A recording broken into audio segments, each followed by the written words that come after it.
buenos días, tardes o noches. Bienvenidos a Pepperstein 77. A finales del siglo XIX, el escritor irlandés Bram Stoker escribió una novela de terror relacionada con las leyendas centroeuropeas sobre vampiros, pero también habían servido de inspiración a otros autores como John Polidori, el médico y compañero de viajes de Lord Byron.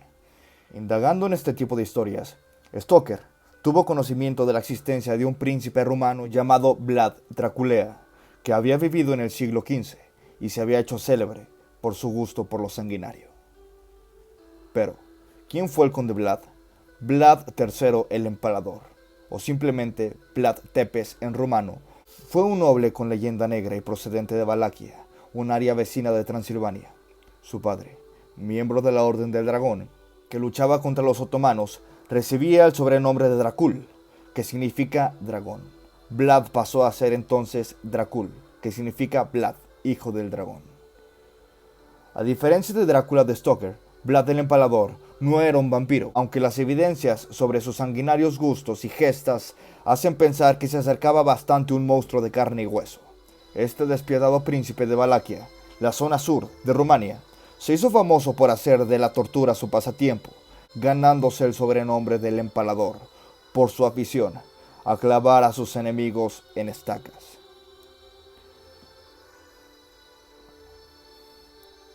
Para comprender esta fama, hay que situarse en el contexto de los Balacanes en las décadas centrales del siglo XV. En aquel entonces, el Imperio Otomano se hallaba en plena fase de expansión por el sureste de Europa.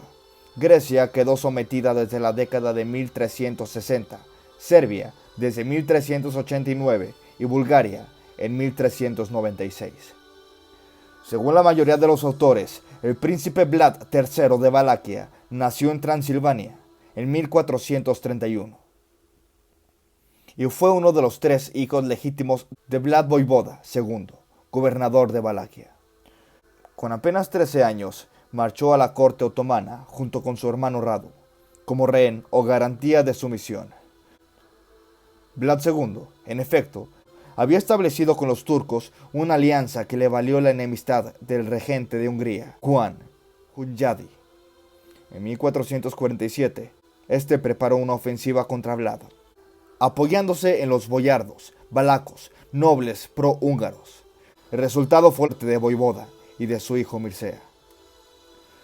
Según los historiadores Raymond McNally y Radu Florescu, su padre, Vlad Dracul, de ahí lo de Drácula, que en rumano significa demonio, fue un príncipe rumano perteneciente, atención a esto, a la Orden del Dragón, una fraternidad secreta de caballeros que tenía como objetivo proteger los intereses del catolicismo, tal vez, solo tal vez, el mismísimo linaje de Cristo, y luchar contra los turcos.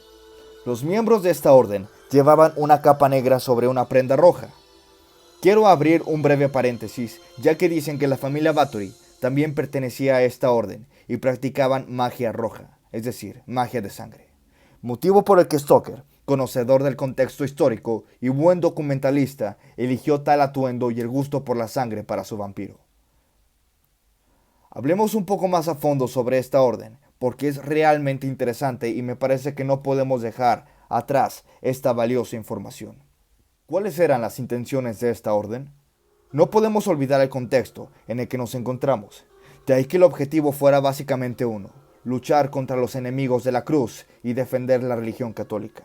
Era la Societas Draconistarum y tenía como edictos básicos las siguientes dimensiones. Los miembros de la orden debían jurar lealtad a su fundador, Segismundo, y su esposa Bárbara de Celje.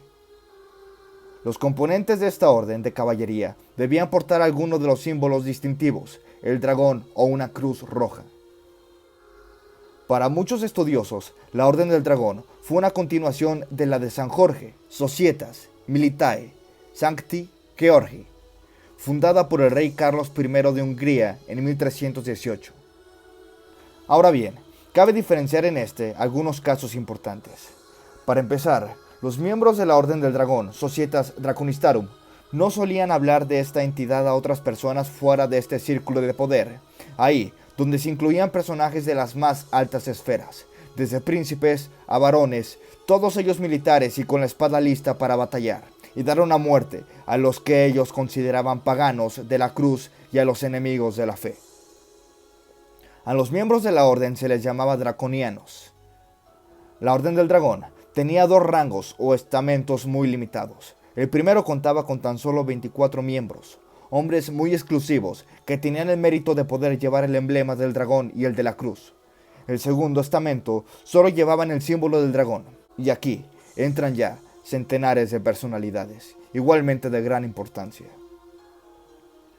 Continuemos con la historia de este conde. En 1444, el padre de Vlad, el Empalador, se vio obligado a entregar a sus 3 hijos como rehenes, Vlad Tepes de 13 años, su hermano Radu, quienes fueron trasladados a Estambul por generales del Imperio Otomano.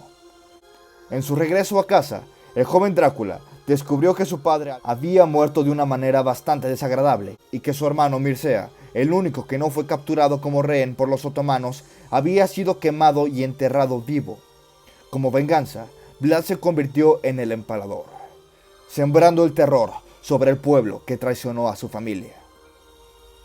Invitó a los boyardos a una cena de Pascua, pero, como si de un episodio de una novela se tratara, el festín acabó en una masacre.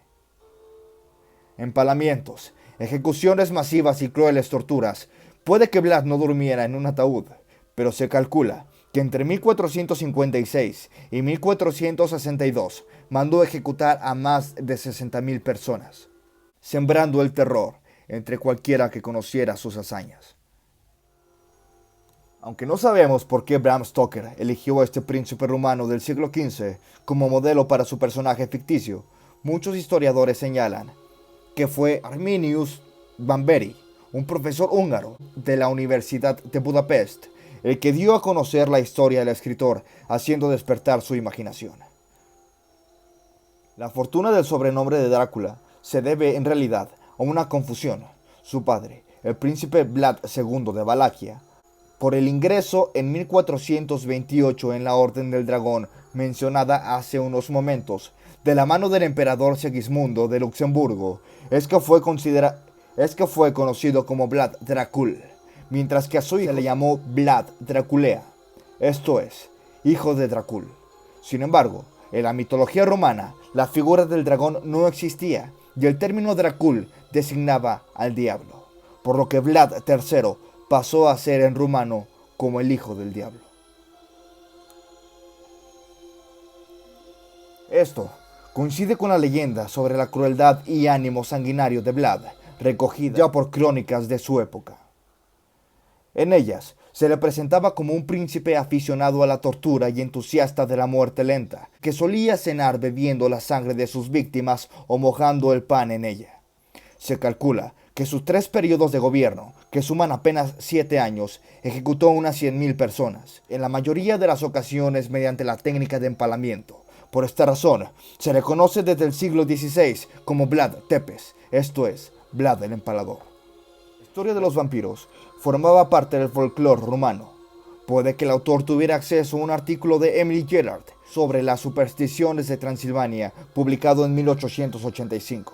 Y sobre todo, que, como casi todos los buenos escritores, Stoker hiciera alarde de su habilidad para mezclar mitos y realidad documentada, dando nacimiento en 1887 a Drácula, al que hoy en día conocemos.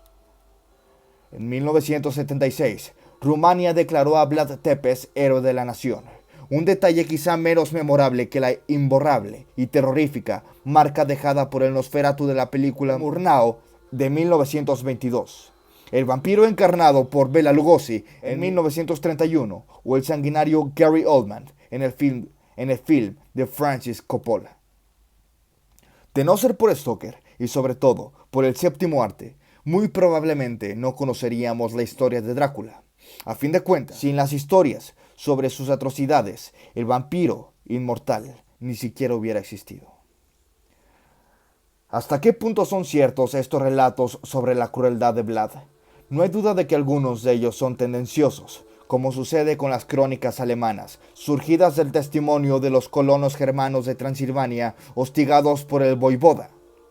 Otras crónicas, en cambio, lejos de censurar el sanguinario príncipe, elogian sus métodos implacables. Es el caso de los testimonios rusos, en la época y lugar en que vivió Vlad. Su crueldad no fue en modo alguno excepcional, aunque no cabe duda que pocos llevaron tan lejos sus métodos particularmente creativos. En 1462, Vlad fue derrotado por los turcos. Pasó 12 años prisionero en Hungría, hasta que en 1476 recobró su utilidad como candidato al trono de Valaquia. Su tercera etapa como voivoda terminó al caer abatido en una emboscada turca. Su cabeza fue exhibida en Estambul y su cuerpo, finalmente, fue enterrado en el monasterio del lago Snagov.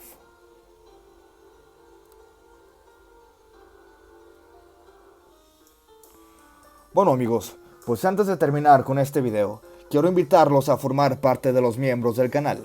Tendrán muchos beneficios como obtener insignias especiales, ver contenido exclusivo o mirar contenido antes de que sea público. Así como pedirme directamente algún tema de qué hablar, al igual que pedirme alguna canción para tocar, entre muchos beneficios más. Si mi trabajo les gustó, los invito a que dejen su like y se suscriban al canal, ya que me ayudan un montón a continuar con este proyecto, además de que es totalmente gratis. Larga vida para todos ustedes, amigos, y recuerden, ¡Let's rock!